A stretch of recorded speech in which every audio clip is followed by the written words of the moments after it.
going on, guys? Listen, I'm not your regular guy, all right? I'm your motivation guy. That's right. I'm here to motivate you, your friend, the one and only Keith Allen. I want to talk to you about being focused.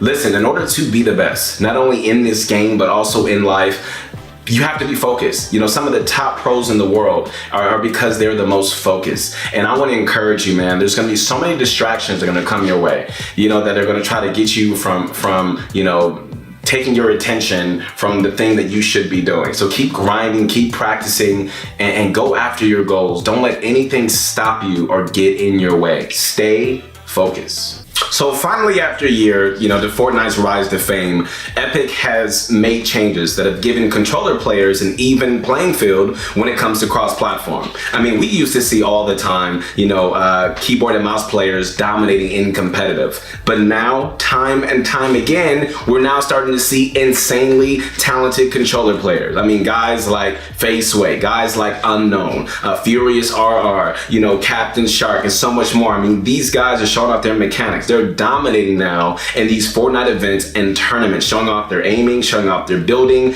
and showing off, you know, what they got. And most of these are thanks to their perfect sensitivities, keybinds, and deadzones, which are only perfect for them. That's right, guys, like these settings were designed and crafted for these specific players and their playstyles, which basically means that you can't just copy one of their sensitivities and expect to play nearly as good as them. Luckily for you though, in this video today, we're going to be showing you guys how you can evolve your skills by fine-tuning your settings and keybinds to be perfect just for you.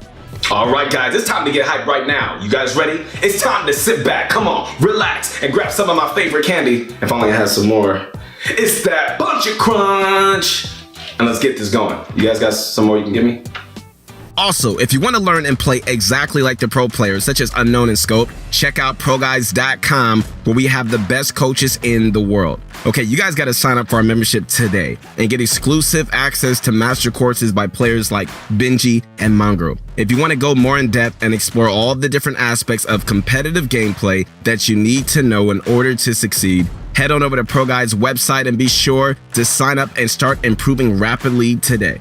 You know, just as the great mathematicians say, you always go by the order of operations or you won't succeed. And that's exactly what we're going to be doing in order to start finding the perfect sensitivity settings, right? There's a special order that you need to follow, guys, in order to find the right sensitivities. And, you know, not just for your aiming, but also for your editing, for your building, and your dead zones.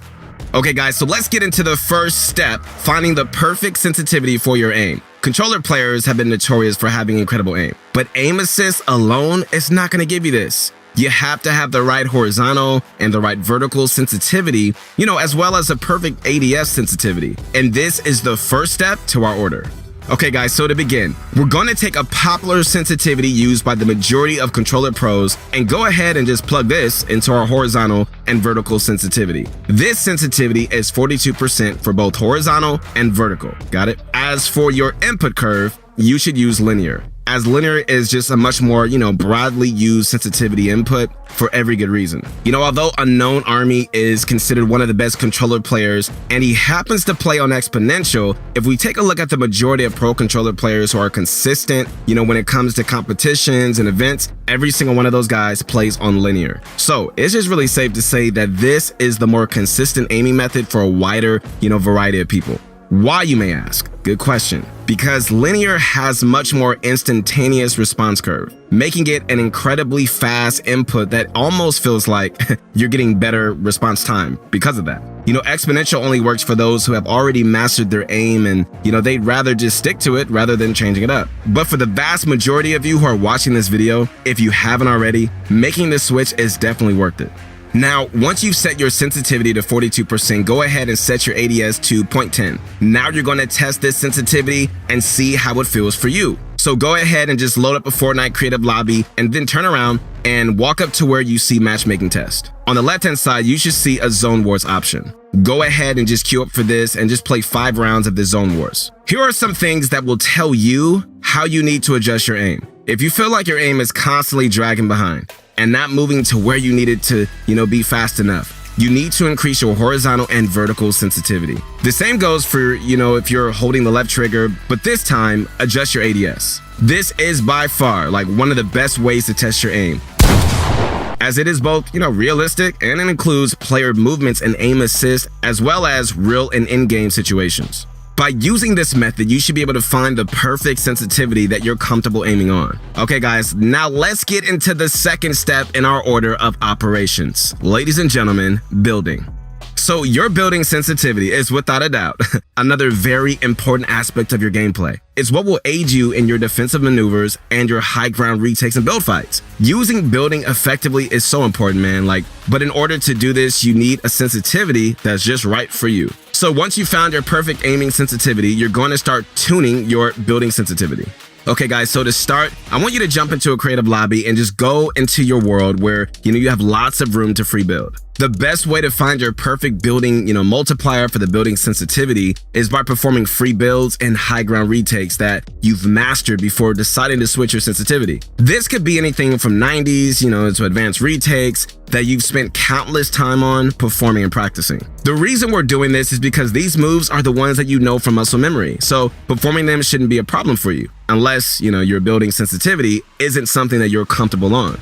As you're building and performing your favorite building maneuvers, see if you're overturning or just losing control. This can mean that your building sensitivity is too high. So if that's the case, consider just turning down your building multiplier, right? While at the same time, if it feels too dragged down and slow, just increase it. To take this a step further, consider the play style that you enjoy watching and playing in. Do you prefer fast, flicky building like Fade Sway, or more slow and smooth building like Razor X? Take this into consideration as well before choosing your building sensitivity. If you find that you like faster building, but you're not as comfortable on it as you should be, you can consider just staying on the higher sensitivity and just mastering the muscle memory for it, due to the fact that, it caters best to your playstyle.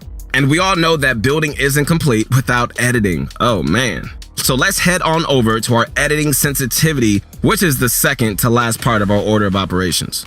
All right, guys, so the editing sensitivity is so important, for multiple, different reasons, obviously, right? First and foremost, it's responsible for many of the plays that you're going to make that will follow up with, dealing or even taking damage. So there's a few things you'll need to keep in mind as you try your best to find your perfect editing multiplier.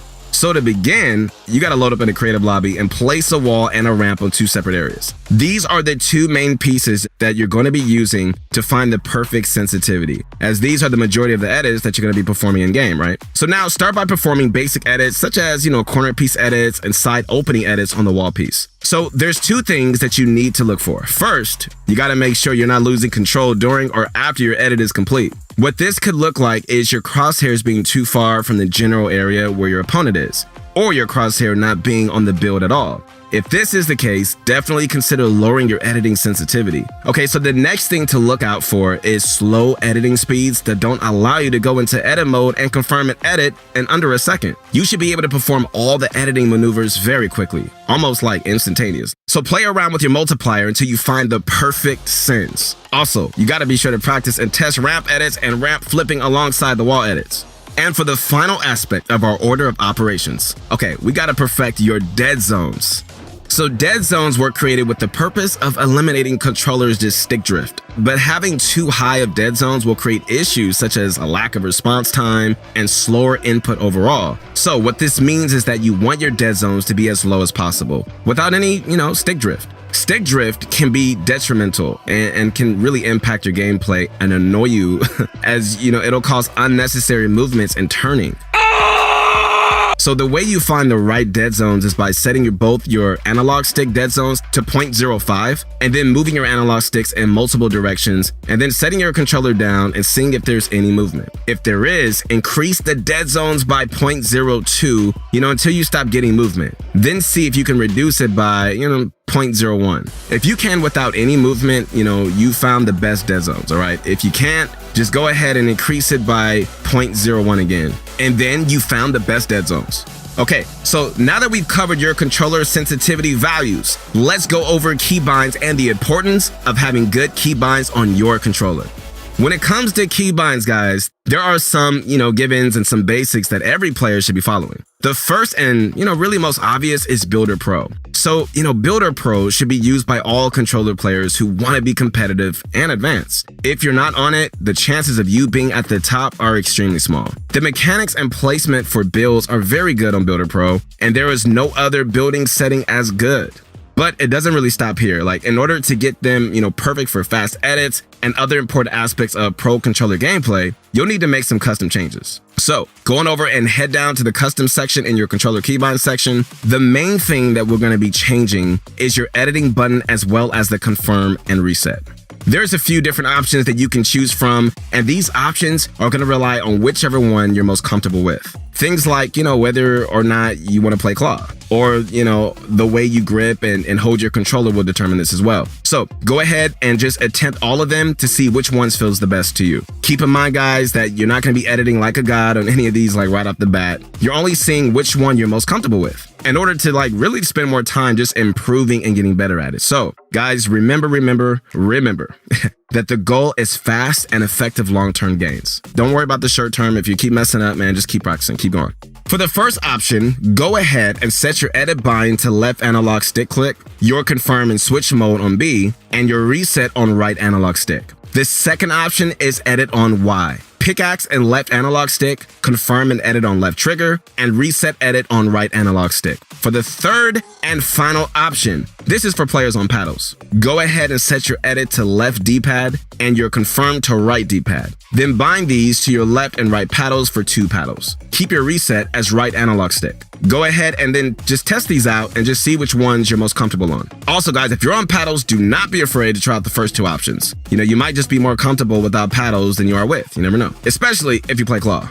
All right, guys. Once again, this is not your ordinary guy. No. This is your motivation guy. I'm here to motivate you. That's right, your friend, the one and only Keith Allen. Make sure to connect with me on my Insta. We got so much coming out. We hope you guys enjoyed the video. Comment down below what you guys thought and what you would like to see next. We strive to bring you guys daily quality content. So do us a favor by liking this video, subscribe to the channel, guys, and show ProGuides.com some love by using code ProGuides in the item shop. Thank you guys so much for watching. We'll see you soon.